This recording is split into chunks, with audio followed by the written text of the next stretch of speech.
This is from PSB Speakers. This is the Imagine X2T tower. So let's have a look at it. I'm going to first show you the back. The back has two sets of binding posts so you can bi-amp it. You got two sets down here. With these, just be careful because if you keep unscrewing it, it just falls off. So just keep that in mind. So you could do a bi-amp on this speaker if you choose, which is a nice little extra to have on a speaker. You have to give you the option. I did it years ago. I didn't really notice a sound difference, but that was many years ago. I tried it with a different speaker, and I really didn't notice it. If you're new to the channel, please hit the subscribe button. There will be more videos on the way. The exterior of this is kind of nice looking. I like the section over here. It has kind of like a woodish look. You know, it's probably fake and whatever, but you know, it does have a nice matte type of wood look to it. The front of the speaker, this is kind of interesting because it looks kind of like a plastic plate over here was put on it. And you know, I guess with this, it's probably a matter of taste. If not, just put the grill on the front and you're good. You know, you won't have to look at it. The woofers in yellow is kind of interesting, I thought. I think I would have liked to have seen the mid-range then with another color, like maybe orange or something like that. I mean, I am being serious. I know I'm laughing, but you know, I do think that I would have liked to have seen that mid-range with some kind of a color as well. I just feel like the black, it kind of gets lost, you know, because of the colors of these. You know, it's not often that you see speakers that are colored like a yellowish color, or at least in my eyes, it's a yellowish color. Okay, so the first specification and the printout came out terrible. It's rated at 30 to 23 kilohertz. So 30 hertz in the bass to 23 kilohertz in the treble. It actually has a few different ratings here. They say on axis, off axis says 45 hertz in the bass to 10 kilohertz. 10 kilohertz in the treble, and then the low frequency cutoff is a minus. It looks like 10 decibels at 28 hertz. So the sensitivity on this is rated at 88 in the chamber. In the listening room, it's at 90. The impedance is rated at 8 ohms nominal, looks like, and 4 ohms minimum. The input power, the recommended power, is from 20 to 200 watts. Okay, and what they recommend is 200 watts or so. So the tweeter, this is a 1-inch titanium dome ferrofluid it looks like neodymium magnet. So if I pronounced that wrong, I apologize. I mutilate words for a living. I'm kidding, but I mean, yeah. So the mid-range is a 5¼ inch injection molded, fiber reinforced polypropylene cone with a rubber surround and a dual magnet. Let's see, the woofer is, well, there's two 6.5s over here. And it's also injection molded. It says clay ceramic reinforced polypropylene cone with a rubber surround and a dual magnet. So the crossover, between the tweeter and the mid-range is at, it looks like 2,200 kilohertz, or should I say 2.2 kilohertz, because it says 2,200 hertz, so 2.2 kilohertz. And then it says LR4, and then it says, which is obviously from the mid-range to the woofer, is at 500 hertz, and then it looks like that's a B3 or something like that. The printout is atrocious. Let's see, design type is a three-way. Yeah, it's a three-way speaker. It has 2 ports. Obviously, there's 2 ports here. And let's see, what's the weight on this thing? So the shipping weight is 65 pounds with the box. The box is a relatively large box. It's a lot larger and wider than this is. The weight of the speaker by itself is 52 pounds. So just keep that in mind. All right, it's time to go over my notes. Now, what I do is I take notes anytime that I'm listening to a speaker because you know, there is a time period in the beginning when the cones and the surround is starting to loosen up. So when the speaker first arrives, everything is pretty tight. It comes from the manufacturer, but then as you start playing it, the cones start moving, everything starts to loosen up, everything kind of starts to activate. And then with a lot of speakers, it can sound very different. So I take notes. That way I can keep in mind what it sounded like earlier, and I'm kind of not second guessing myself. So first, let me talk about the break-in period here. So the break-in period on this speaker, I found somewhere from about the first 3 to 4 hours, the sound changed a lot. When I first took it out of the box and I hooked it up to the Onkyo RZ840 receiver, that was the first receiver to test it with because I took it over to the Marantz 7013. The speaker sounded very compressed. It sounded very compressed, and I was thinking to myself, mostly, you know, I hope that the tweeter comes alive a little bit more, and maybe a little bit more in the mid-range.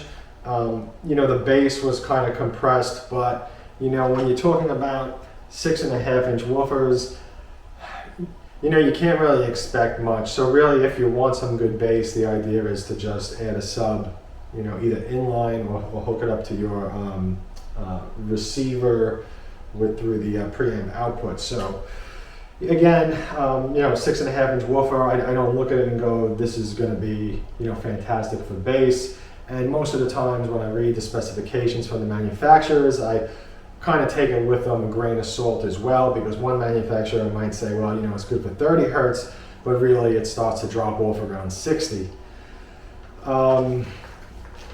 Anyway, around about, I'm going to say 3 to 4 hours or so into it, the sound changed a lot. So what happened was the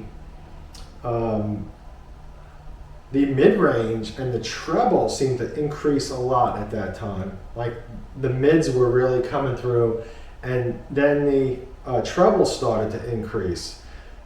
But so I felt like the tweeter then was becoming a little bit harsher, and I was hoping for the bass to increase because it was really out of balance. It just sounded like it was too out of balance at that point.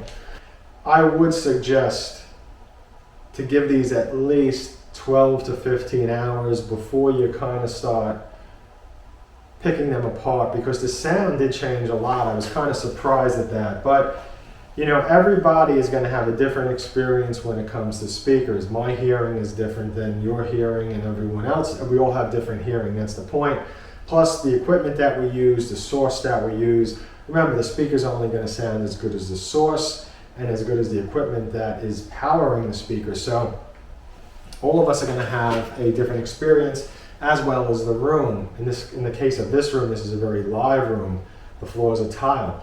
If your floors are wood, it's going to sound different than the tile, which is going to sound different than a room that has carpeting. So just keep all that in mind. Also, what's on the walls, how much furniture is in the room, what's absorbing the sound, what's making the sound echo and bounce around. So this room, as you could hear when I'm speaking, it's a very live room. After the break-in period or so, these are my notes about the sound. It's kind of an interesting speaker because I find it to be very, it's picky, and sometimes I think it sounds amazing, and sometimes when I'm listening to it, I'm really not happy with it, and you know, it really depends on the source material. So I'm going to get into it. So I think that it's pretty picky about the bass placement. Now, PSB suggests to enhance the mid-range, I believe it's about, they said 7 inches or 8 inches away from the wall, okay, to enhance the mid-range. I personally don't think that this thing needs any more mid-range. I think that the mid-range, and I'm probably jumping ahead a little, the mid-range is really the highlight of it for me. What I found is that listening to it and to get the best bass, I found it to be pretty picky. So for example, if I'm standing up in the room and I'm listening to it, and I'm in the room and I'm walking around, I feel like the bass is much more enhanced. The bass is louder compared to if I'm sitting down. And I'm not talking about a small amount. It sounds like it's a lot more enhanced. So when I'm sitting down, the speaker has less bass. Also, when I'm on the side of the speaker, so like right here, I'm on the side of the speaker. So if I'm someplace else in the room and I'm on the side of the speaker, I'm also noticing that the bass is kind of strong. Now the mid-range on this speaker, again, I think for me, the mid-range is really the highlight of it. It's definitely one of the best or one of the better mid-ranges that I've listened to, especially at this price range, because I should say that this speaker sells for about $700 normally. You know, like I say with every speaker that I talk about, and it's pretty much the way I've been doing it my whole life, try to get it on sale. Speakers go on sale pretty often. You know, if you're willing to wait around, probably sometime within like a 3-month period, you'll find it on a sale. So, you know, just keep that in mind. The mid-range sounds very good with listening to music that's rock music. The snare drums really shine on this. It sounds excellent. It's nice and clear. The vocals sound nice and clear as well. So the combination of this mid-range along with the tweeter, it really does a good job. This speaker is a very bright sounding speaker. It's extremely bright. It's very, I'm trying to think of the words for it. It's very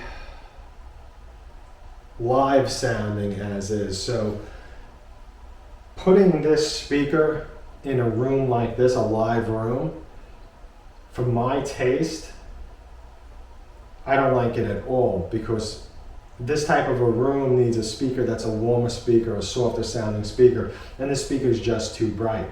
This speaker sounds much better in a room where there's carpeting and potentially a lot of furniture, things to really absorb the sounds coming from, especially the tweeter. So I'm going to get to that in a little bit. The mids and highs, to my ear, and you know, based on the equipment that I hooked it up to, the mids and highs sound like they overpower the bass. So again, a subwoofer for this is really needed. I mean, it's not necessary, but I do think that, you know, a sub is definitely something that should be hooked up with this speaker, and also too for music. Listen to the music, you know, not just movies, but also music. Let's see, I covered the carpeting. Okay, so the amp. I would not hook this up to like a Denon, because a Denon is a very cool sounding amp, a bright sounding amp, live sound, you know, comes from a Denon. Denons are very clear, so you want to go with a Marantz, maybe the Onkyo. The Onkyo is kind of somewhere in between those two brands, so it's not nearly as bright as the Denon, which is good. but I think that a very warm sounding amp is what's needed for the speaker. A warm sounding amp and some kind of a room that has carpeting.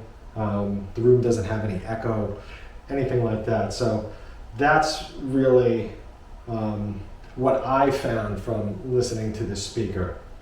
Back to the manufacturer saying pulling it out from the wall. Anytime that you pull a speaker out from the wall, it typically does enhance the mid-range, and sometimes the treble as well is going to be enhanced. Typically what you're going to lose is some bass when you do that.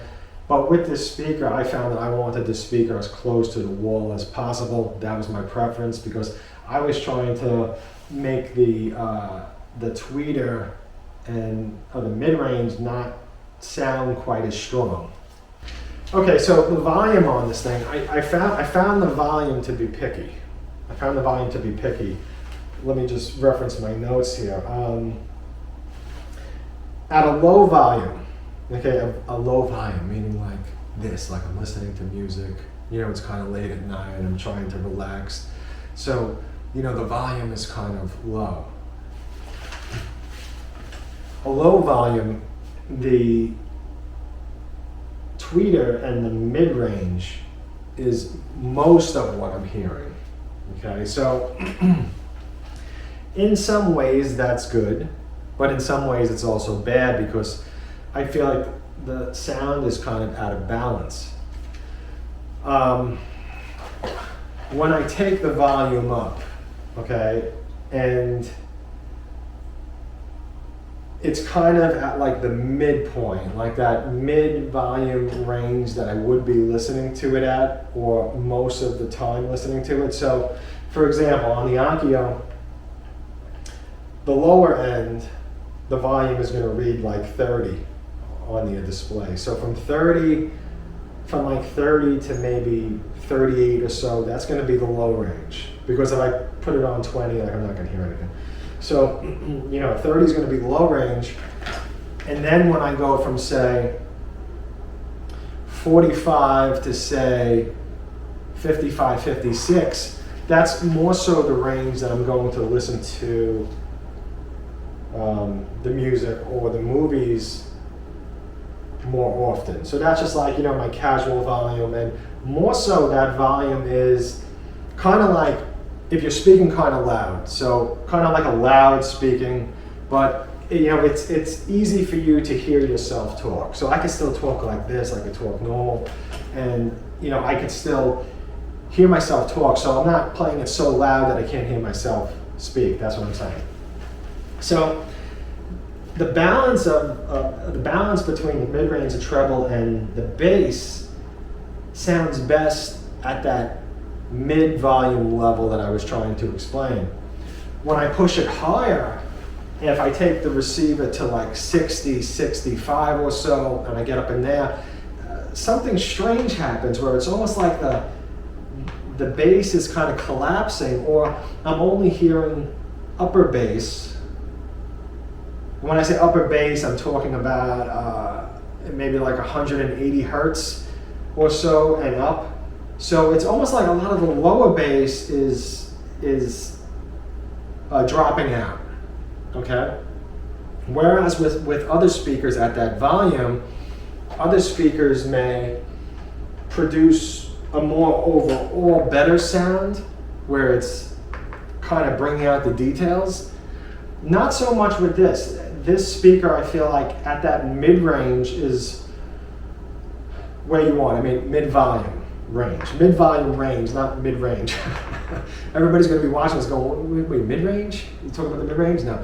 So that mid-volume level, hopefully that made sense. So for you, I think you would have to ask yourself, you know, what volume do you typically listen to speakers at, okay? So with the speaker, again, you know, the placement, the location, and the volume, okay? So if you're running a Denon amp, again, I don't think that it's right for this speaker. So I'm going to continue now before I just start talking about that again. So the mid-volume is best. The bass is pretty strong, I found, using a test CD down to about 60 hertz. So at 60 hertz, you know, that would definitely be the crossover or so, you know, to set your receiver. So I would, you know, depending on the receiver, of course, because some receivers might do 100 hertz, they might do 80, they might do 60. Some might do 100 hertz, 90 hertz, 80 hertz, 70 hertz. So, you know, you really have to see what your receiver has for the crossover point, unless if you're going to run it in line with the sub and then use a subs knob to cross it over. But I would think somewhere from 80 to 60 hertz, that would be about the place that you would want to set the crossover, because I think after that, that's when the speaker starts kind of losing it, you know, and you know, that's kind of common because look, again, you know, it's 2 6.5, so you know, with 2 6.5s, you know, you just can't expect a ton of bass from it. Now, maybe, you know, playing it with, you know, an amp or receiver that's 150 watts a channel, 175, something like that, you know, maybe it'll sound different, right? Because sometimes speakers do, and I talked about that when I made the video with the SVS Prime Center, how it sounded so much better with another about 35 watts a channel or something to it. It sounded like a whole different speaker. Let me see, what else do I have here on this? Okay, so music. Some things on this sound great. Some of the music tracks I thought were fantastic. I was like, wow, you know, it really sounds good. You know, everything sounds nice and clear. But there's a lot of stuff that just comes through sounding terribly. It comes through sounding terribly, and part of it is because of this tweeter, the type of tweeter it is. The tweeter has a bit of a sound like a horn tweeter. It can be extremely harsh. The tweeter, many times I'm listening to music. Most of the music that I listen to is rock music, metal to rock. That's most of it. And sometimes a tweeter is like sizzling away, and I'm listening to the cymbals and it's like sizzle, sizzle, sizzle, sizzle, sizzle. And sometimes it's just so sharp where it has like that horn tweeter type of effect, where a lot of the horn tweeters are very piercing. So considering the way the tweeter looks, it doesn't have the softness of, say, the SVS or the definitive tweeters. I mean, those tweeters I believe are aluminum, and this is titanium. And of course, the manufacturers make them differently. I mean, it looks the same. It's got that silver look to it, so maybe it's just like paint. I don't know. But you know, the tweeter is a very strong tweeter. So that's really the one thing about the speaker that I don't like, and I don't care for this tweeter. It's just too harsh, it's too piercing. Some things that I listen to, like some older recordings from some bands from like the 80s and the 70s, some of these recordings, and I'm listening to it and I'm like, it really sounds bad. So, you know, maybe it's because, you know, the speaker is so sharp that it's bringing out, you know, issues, you know, with the music. With that said,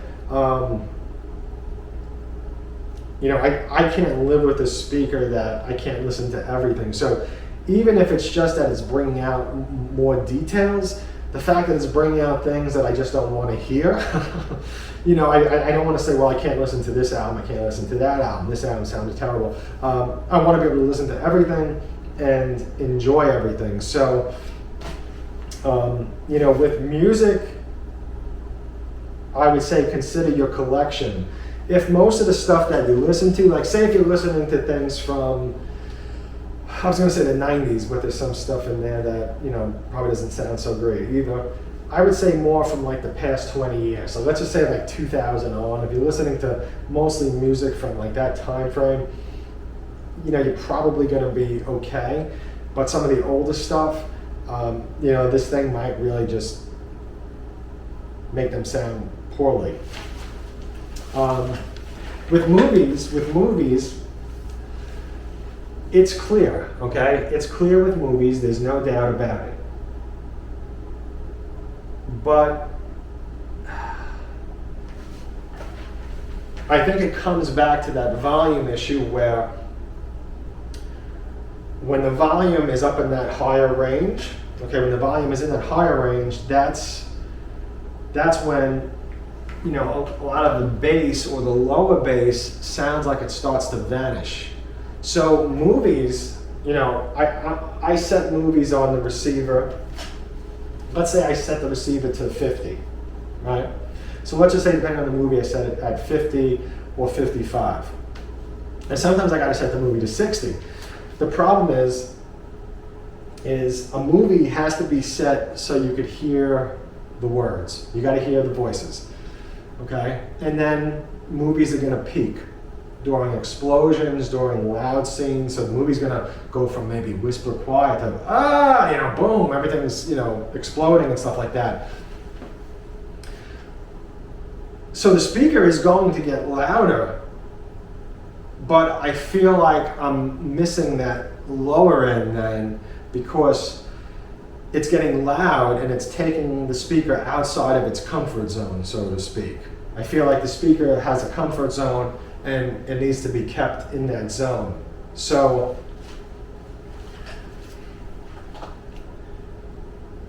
the bass sounds good for what it is. Okay, the ports are front firing. Okay, front firing ports are not my favorite ports on speakers. Almost every speaker I own, it's front firing port. And now I typically try to avoid them as much as possible because I just don't really prefer it. You know, the front firing port, it might add a little bit coming out the front of it, a little bit of depth. But I think if this speaker had these ports in the rear, or at least maybe one of them in the rear, I think it would have helped that bass not to vanish when the speaker is louder, because it would have used the walls in order to you know, enhance the bass, to magnify it, and also to help to create a better sound stage. The imaging on these speakers sounds good. You know, music does sound good. It does sound spacious. So do movies. I personally like a speaker that's a little bit taller for movies.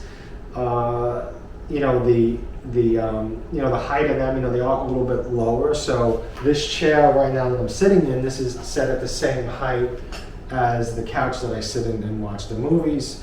Although I'm going to be sitting further back, so, you know, from the tweeter, it's going to kind of fan out this way, and, you know, it's going to hit me. But a tower that's taller, even a few inches taller, I personally prefer for watching movies.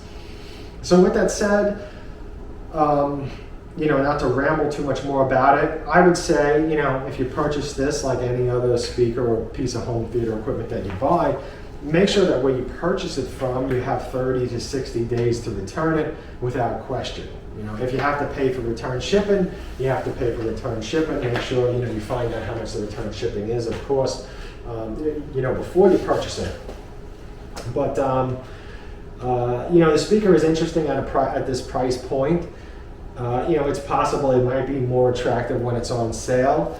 Ultimately, for me, again, the problem is the tweeter, the harshness, the sizzle to it at times.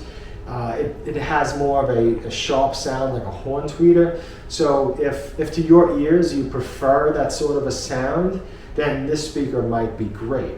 I do hope that you found this video helpful. If you have any questions or comments, please put them in the comment section. If you own the speaker or you have another speaker that you'd like to recommend, please post it below. I'd love to hear from you and you know, have an understanding of you know, the reasons why you enjoy either this speaker or another speaker. Thank you.